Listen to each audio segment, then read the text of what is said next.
வணக்கம் நேர்களே, இது ஷர்மிளா டாக்கீஸ். நான் உங்கள் டாக்டர் ஷர்மிளா. இன்னைக்கு நம்மளோட சிறப்பு விருந்தினரா இணைஞ்சிருக்கிறாரு விடுதலை சிறுத்தைகள் கட்சியின் துணை பொதுச் செயலாளர் மற்றும் திருப்போரூர் சட்டமன்ற உறுப்பினர் திரு எஸ் பாலாஜி அவர்கள். வணக்கம். வணக்கம். இன்னைக்கே சட்டமன்றத்துல 110 விதியின் கீழ் மாநில சுயாட்சி குறித்த ஒரு தீர்மானத்தை முதல்வர் நிறைவேற்றியிருக்கிறார். இதற்கு கடுமையான விமர்சனங்கள் ஒரு பக்கம் வந்தாலும் ஏகோபித்த ஆதரவும் ஒரு பக்கம் வருது அப்படிங்கறத பாக்குறோம். சட்டமன்றத்துல ஆக்சுவலா என்ன நடந்துச்சு, இந்த தீர்மானத்தை நிறைவேற்றும் பொழுது முக்கியமான விஷயங்கள் என்னெல்லாம் முதலமைச்சர் பேசினார், அதை முதல்ல எங்களோட ஷேர் பண்ணுங்க. அதாவது இன்றைக்கு இந்த தீர்மானம் மாநில சுயாட்சி தொடர்பா ஒரு தீர்மானம் வரப்போகுது என்ற செய்தி நேற்றைக்கே வெளிவர ஆரம்பித்து விட்டது. பொதுவா சட்டமன்றத்துல என்னன்னா, அன்றைய நிகழ்ச்சிகள் சிறிது நேரத்துக்கு முன்னாடி கூட சில விஷயங்கள் தெரிய வரும். காலையில் 9:30 மணிக்கு சட்டமன்றம்னா அதுக்கு முன்னாடி தெரியும். சபாநாயகர் அறைக்கு செல்கின்ற பொழுது அன்னைக்கு என்னென்ன ரெகுலர் ஷெட்யூல் ஆஃப் ஈவெண்ட்ஸ் இருக்கு, அது லிஸ்டட் ஈவெண்ட்ஸ் இருக்கும். இது இல்லாம ஏதாவது கூடுதலான நிகழ்ச்சிகள் இருந்தா தெரியும். சோ இப்ப இந்த மாநில சுயாட்சி தீர்மானம் தொடர்பா தீர்மானம் வரப்போகுதுன்றது ஏற்கனவே எல்லோருக்குமே தெரிந்த ஒரு செய்தி ஆயிடுச்சு. ஊடகங்கள்லாம் கூட நேற்று மாலைக்கே கூட வந்துடுச்சுன்னு வச்சுங்க. அப்போ அதிமுக இருக்கவங்களுக்கு இந்த மாதிரி ஒரு தீர்மானம் வரப்போகுதுன்றது அவங்க உறுதியா தெரிஞ்சுக்கிட்டாங்க.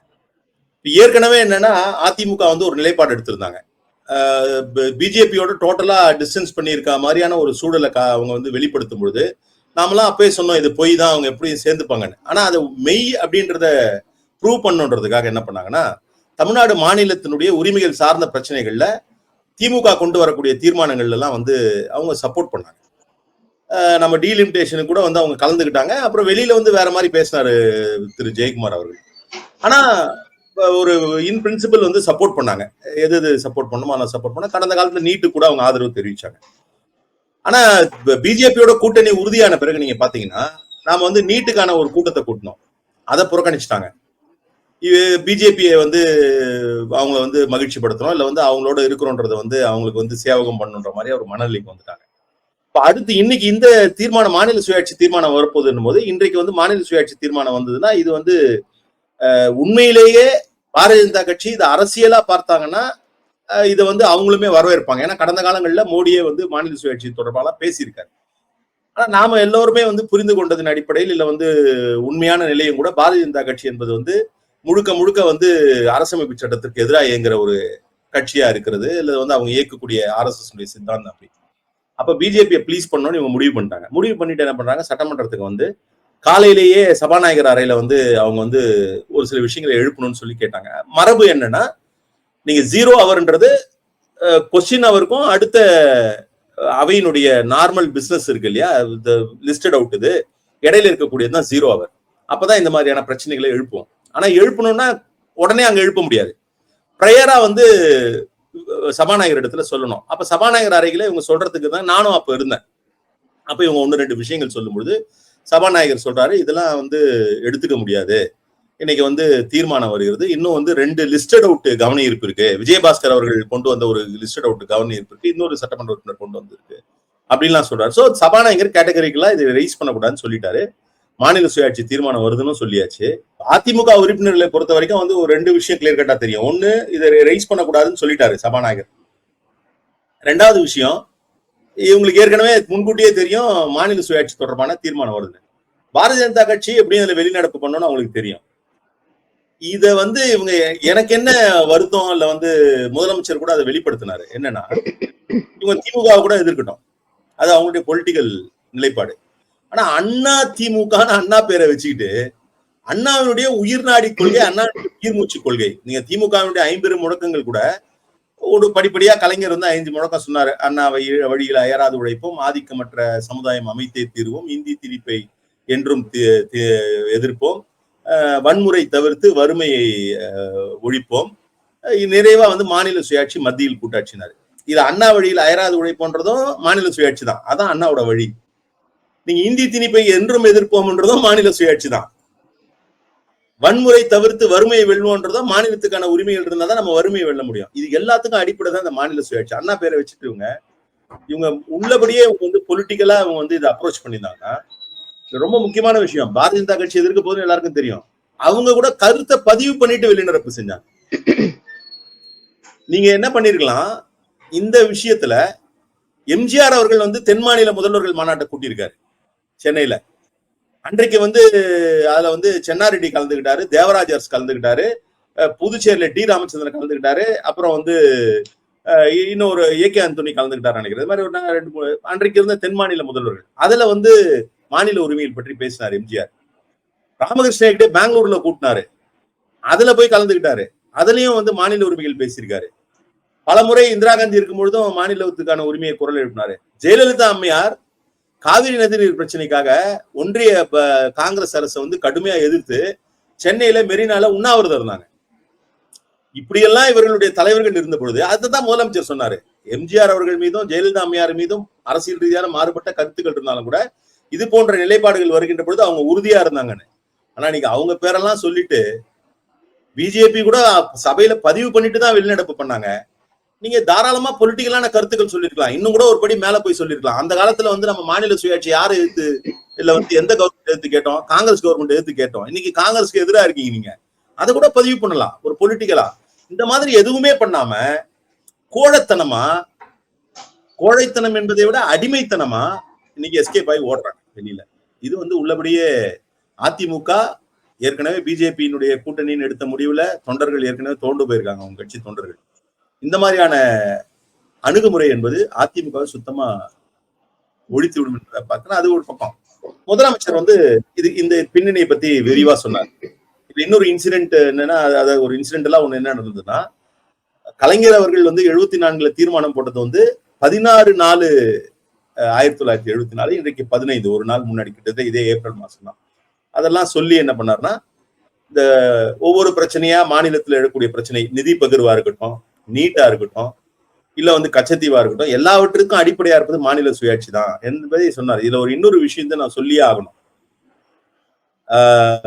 6/2/2022 இதே சட்டமன்றத்துல நீட் தொடர்பான நீட் விலக்கு மசோதா வந்து சிறப்பு மசோதா, அதுல விடுதலை சிறுத்தை கட்சி சார்பா நான் தான் பேசினேன். அப்போ தலைவர் எழுச்சி தமிழர் தான் என்ன பேசணுன்றதை என்னை வந்து கைட் பண்ணி கொடுத்து சொல்லி அனுப்பினார். அப்போ ரொம்ப முக்கியமா சொன்ன ஒரு விஷயம், இந்த நீட்டு பிரச்சனைக்கு அடிப்படை எங்க இருக்குன்னா மாநில உரிமைகள். மாநில உரிமைகளை வென்றெடுத்தாதான் நீட்டு போன்ற பிரச்சனைகள் தீரும். நாம இதை வந்து எப்படி சட்டம் தீர்மானம் போடுறோம் எல்லாம் கரெக்ட், ஆனா அடிப்படை எங்க இருக்குன்னா மாநில சுயாட்சி இருக்கு. இந்த மாநில சுயாட்சி தொடர்பா ஏற்கனவே கலைஞர் வந்து ராஜமன்னார் கமிட்டி போட்டாரு. மாண்புமிகு தமிழ்நாடு முதலமைச்சர் தளபதி அவர்களும் அது மாதிரியான ஒரு கமிட்டி அமைக்கணும் என்னைக்கு சொன்னோம்? 6/2/2022 விடுதலை சிறுத்தைகள் கட்சி வச்சு கோரிக்கை இது.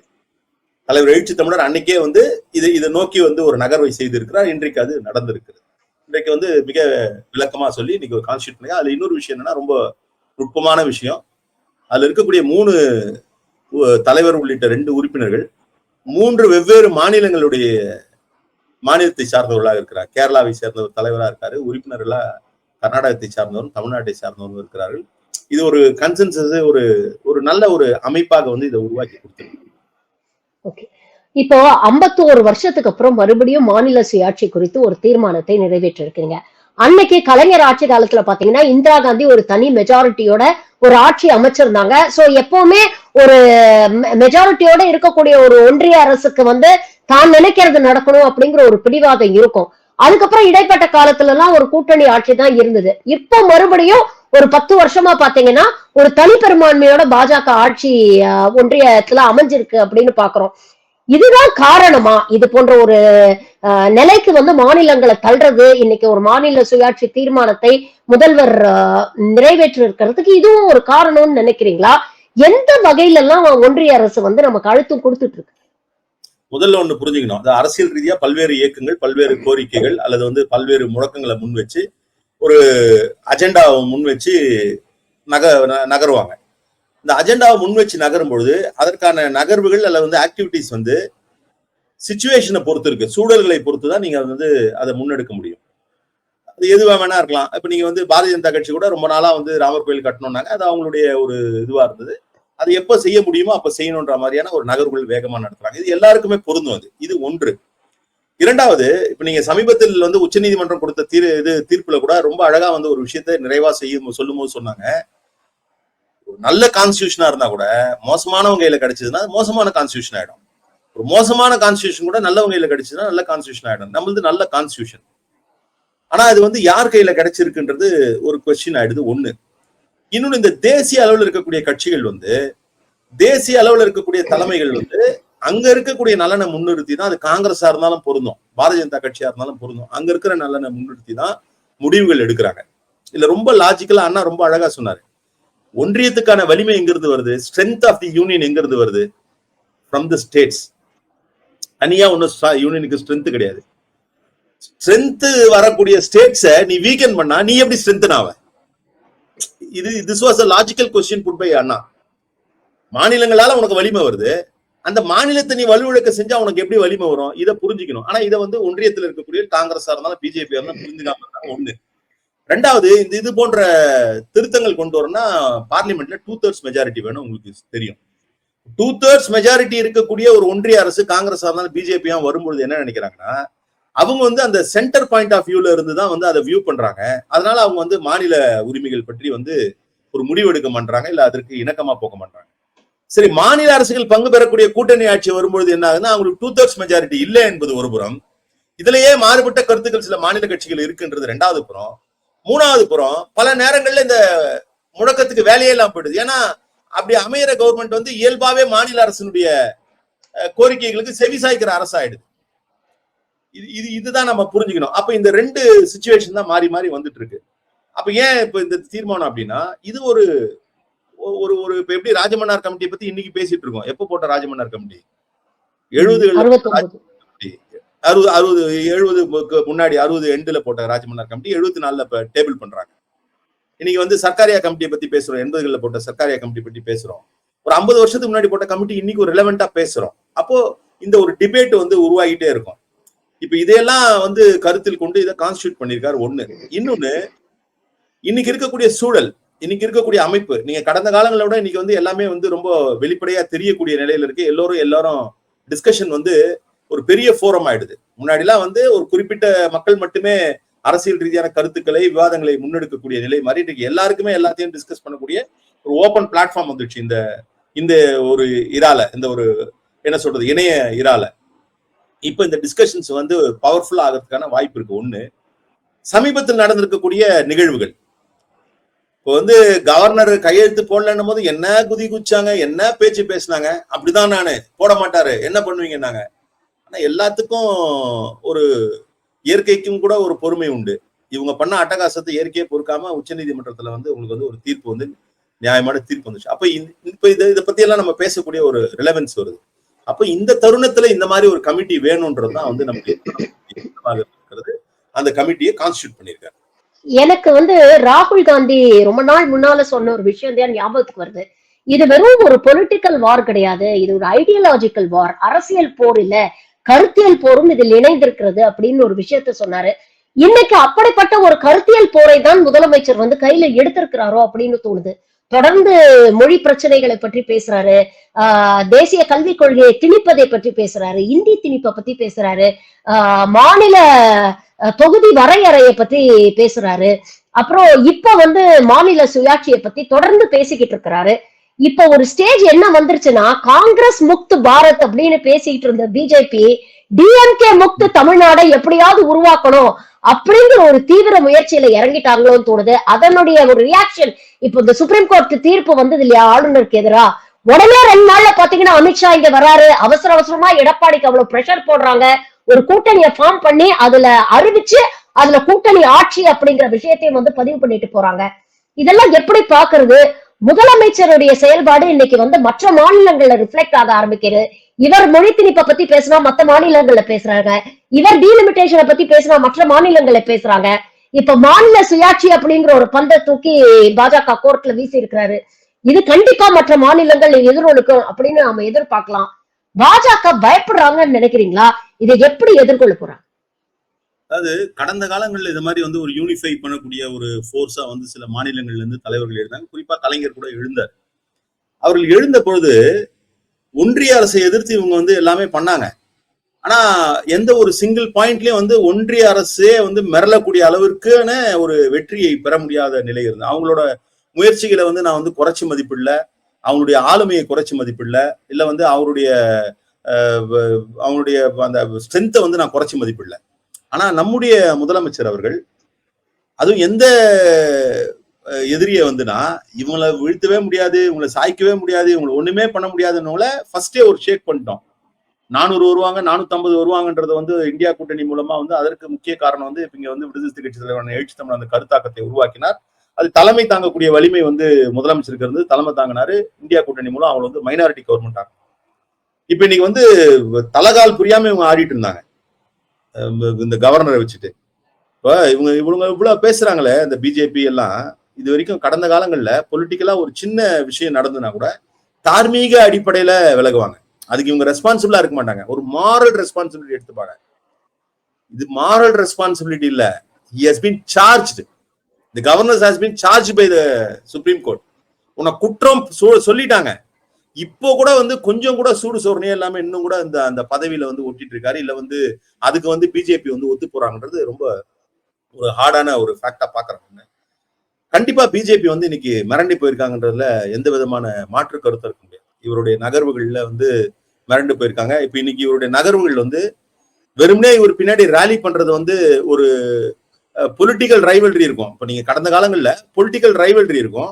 அதனால ஒருத்தர் முன் வரும்போது பின்னாடி வந்து நிற்பாங்க. இப்ப பொலிட்டிக்கல் ரைவல்ரியை தாண்டி ஒரு பொலிட்டிக்கலா வந்து ஒரு ஸ்டெபிலிட்டி இருக்கு, ஒரு செக்யூரிட்டி இருக்கு. இவர் பின்னாடி வந்தா இவர் வந்து அதை எதிர்கொள்வாரு அப்படின்ற ஒரு நம்பிக்கையோட இன்றைக்கு வந்து இவர் சென்று கொண்டிருக்கிறார். அதனால இது வந்து it become more fierce and more powerful தான் நான் பாக்குறேன். கடந்த காலங்கள்ல மாநில சுயாட்சி தொடர்பான டிபேட்டு, மாநில சுயாட்சி தொடர்பான முன்னெடுப்புகள் தென் மாநிலங்களோட நின்னுது. அது அப்போ இது வந்து இந்தியா முழுமைக்குமே இன்றைக்கு வந்து ஸ்ப்ரெட் ஆகக்கூடிய ஒரு சூழலை உருவாக்கியிருக்காரு. அதற்கான ஒரு என்ன சொல்றது ஒரு ஒரு ஃபீலர் தான் வந்து இன்னைக்கு காலையில இருந்தே வந்து தேசிய அளவில் இருக்கக்கூடிய ஆங்கில ஊடகங்கள்லாம் அலர ஆரம்பிச்சிட்டாங்க. நாம வந்து மாநில சுயாட்சி தொடர்பான ஒரு தீர்மானம் சட்டமன்றத்துல வரப்பொழுதுன்னு தேசிய அளவுல குறிப்பா பிஜேபிக்கு ஆதரவு அளிக்கக்கூடிய ஊடகங்கள்லாம் காலில இருந்தே அழுவ ஆரம்பிச்சிட்டாங்க, ஒப்பாரி வைக்க ஆரம்பிச்சிட்டாங்க. அப்ப இது நிச்சயமா ஒரு பெரிய நகர்வு தான். இதுல வந்து ஒரு டெஃபினட்டான ஒரு முடிவு கிடைக்கும் என்பது எந்த மாற்று கருத்தும் இல்லை. ஆனா எதிர்கட்சிகள் என்ன சொல்றாங்கன்னா, திமுக நடத்தக்கூடிய ஊழல்களில் இருந்து திசை திருப்பறதுக்கு தான் இதெல்லாம் பேசுறாருங்கிற ஒரு குற்றச்சாட்டு, பிரிவினைவாதம் பேசுறாங்க அப்படிங்கிற ஒரு குற்றச்சாட்டு வைக்கிறாங்க. மூன்றாவது இப்படி எல்லாம் கமிஷன் எல்லாம் நிறைய பாத்துட்டோம்ப்பா, இதனால என்ன பெருசா ஒரு பெரிய பலன் கிடைக்க போகுது அப்படிங்கிற விமர்சனமும் வைக்கிறாங்க. இதெல்லாம் நாம எப்படி எடுத்துக்கிறது? அதாவது ஃபர்ஸ்ட் வந்து குற்றச்சாட்டுகள் வந்து திசை திருப்புறாங்கன்னு சொல்றாங்க. Right, okay. நான் என்ன கேட்கிறேன், ஒரு குற்றச்சாட்டு இருந்து திசை திருப்பணும்னா மக்களுக்கு வந்து ஏற்புடைய விஷயங்களை சொல்லிதானே திசை திருப்ப முடியும். கச்சத்தீவை மீட்போன்றது வந்து ஒண்ணு சொல்றாங்கன்னா அப்ப மக்களுக்கு அது ஏற்புடையது தானே. ஏற்புடையதை சொன்னாதானே நீங்க திசை திருப்ப முடியும். மக்களுக்கு விரும்பாத ஒன்றை சொல்லி திசை திருப்ப முடியாதுல்ல. அப்போ நீட்டை பத்தி சொல்றாங்கன்னா மக்களுக்கு ஏற்புடையது நீட் விலக்குன்றது, அதை சொல்லி திசை திருப்புறாங்க. மாநில சுயாட்சி என்பது மக்களுக்கு ஏற்புடையது, அதை சொல்லி திசை திருப்புறாங்க. மக்களுக்கு ஏற்புடையதை சொல்லி திசை திருப்புறாங்க திமுகனா, நீங்க மக்களுக்கு ஏற்புடையது நீங்க செஞ்சுட்டு போங்க. உங்களுக்கு என்ன, உங்களை யார் தடுத்தது? இப்படி சிந்திச்சு பாருங்க. நீங்க அவங்க நான் வந்து மக்களை திசை திருப்பறதுக்காக ஒண்ணு சொல்லணும்னா மக்களுக்கு ஏற்புடையதான் சொல்ல முடியும். மக்கள் அக்செப்ட் பண்ணாத சொல்லி நான் திசை திருப்ப முடியும்? அப்ப மக்களுக்கு அக்செப்டன்ஸ் உள்ள விஷயங்களை திமுக பேசுது. உனக்கு உண்மையிலேயே அக்கறை இருக்குது மக்கள் மேல, நீங்க அதை செஞ்சுட்டு போங்க. பண்ண மாட்டீங்க. ஒண்ணு, நீங்க இது வந்து எல்லாத்துலயுமே வந்து நீங்க வந்து இந்த காடை தூக்கி போடுறீங்க. ஏதாவது ஒண்ணு மக்களுக்கான உரிமையை பற்றி பேசினா உடனே தேச விரோதம். இதுக்கும் தான் நான் தான் சொன்னேனே, அம்பேத்கர் அன்னைக்கே சொல்லிட்டாரு, நீங்க வந்து ஒன்றிய அரசு கிட்ட வந்து நீங்க மாநில உரிமைகள் கேட்டா அது வந்து அவங்களுக்கு எதிரானது இல்லைன்னு சொல்லிட்டாரு. எதிரானது இல்லைன்னு போது அது வந்து தேச விரோதம் இல்லை அப்படின்றதுதான் வந்து இது ரெண்டாவது விஷயம். மூன்றாவது விஷயம், எல்லா கமிஷன்களையும் பார்த்துட்டு வந்தோம். நான் அதுக்கு உங்ககிட்ட முதல்ல சொன்னேன், நாம இன்னைக்கும் ராஜமன்னார் கமிட்டியோட ரிலவன்ஸை பத்தி பேசுறோம், சர்க்காரிய கமிஷன் ரிலவன்ஸை பத்தி பேசுறோம், பூஞ்ச் கமிட்டி ரிலவன்ஸை பத்தி பேசுறோம். இது வந்து ஒரு டிபேட் வந்து நீங்க ஒன்ஸ் ஒரு டிபேட் வந்து உருவாயிட்டு இருக்கு. இது வந்து காலத்துக்கும் பேசக்கூடிய விஷயங்களாக இருக்கும். இது எதுக்கு உபயோகப்படும்னா at some point of time வந்து அந்தந்த கமிஷன்ல இருக்கக்கூடிய விஷயங்கள் வந்து இது சரிதானேன்னு இம்ப்ளிமெண்ட் பண்ண முடியும். இன்னைக்கு நடைமுறைப்படுத்தக்கூடிய பல விஷயங்கள் கடந்த காலங்களில் இது போன்ற கமிஷன்கள் இல்ல வந்து ஆய்வு அறிக்கைகள் இதன் மூலம் தான் வந்து போறோம். ஸோ இது வந்து ஒரு பாசிட்டிவ் ஸ்டெப். நீங்க வந்து டெமோக்ராட்டிக் செட்டப்ல வந்து எல்லாத்தையுமே வந்து அப்படியே இம்ப்ளிமெண்ட் பண்ண முடியாது. There are certain ways and means to take that forward. அப்ப அந்த வேஸ் அதுக்கான விதையை இன்னைக்கு நாம விதைக்கிறோம் இல்லையா? இது வந்து ஒரு ஒரு ஒரு ஒரு ஃபார்மல் ஒர்க். இதை செஞ்சுதான் ஆகணும். அதுவும் குறிப்பா வந்து இது வந்து கலைஞர் வந்து கடந்த காலங்கள்ல வந்து ரொம்ப அழகா எக்ஸிக்யூட் பண்ணுவாரு. இன்னைக்கு அதை வந்து அடுத்த நிலைக்கு கொண்டு போய் இன்னும் கொஞ்சம் ஃபைன் டியூன் பண்ணி இன்னும் கொஞ்சம் ஷார்ப்பரா வந்து செய்யக்கூடிய நிலையில நம்முடைய முதலமைச்சர் அவர்கள் இருக்கிறார். அதான் நான் சொன்னது மாதிரி இப்ப இன்னைக்கு வந்து முதலமைச்சர் இன்னைக்கு இதை கொண்டு வந்தாருன்னு பாராட்டுற நிலையில விடுதலை சிறுத்தைகள் கட்சியில, விடுதலை சிறுத்தை கட்சி தலைவர் எழுச்சி தமிழர்ல இதை இவர் செய்ய வேண்டும் என்பதை முன்கூட்டியே வந்து 2 வருஷம் முன்னாடியே வந்து ப்ரொபோஸ் பண்ண தலைவர் தான் தலைவர் எழுச்சி தமிழர். அந்த வகையில தான் இன்றைக்கு இதை நாங்கள் ஆதரித்து இருக்கிறோம். பல விஷயங்களை இன்னைக்கு எங்களோட பகிர்ந்துட்டீங்க. உங்கள் நேரத்துக்கும் கருத்துக்களுக்கும் மிக்க நன்றி. Thank you very much.